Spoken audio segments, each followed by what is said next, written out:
Galicia perdeu nos últimos 30 anos un 20% da súa superficie agraria útil e necesita actuar urxentemente contra o abandono de terras agrarias.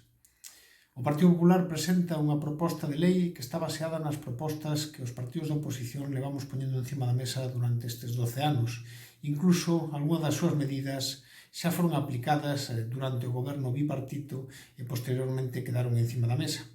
Pero a lei non deixa de ser máis que unha caixa de ferramentas que pode servir para axudar a manter a actividade agrogandeira e forestal ou simplemente quedar en papel mollado. Os derradeiros 12 anos de goberno do Partido Popular, a situación de infrautilización na que ten o Banco de Terras, a paralización das concentracións parcelarias que dende a aplicación da metaga non supuxo que se puxera ningunha zona nova de concentración encima da mesa, fan que a credibilidade do Partido Popular sexa nula neste sentido. Só cun suficiente orzamento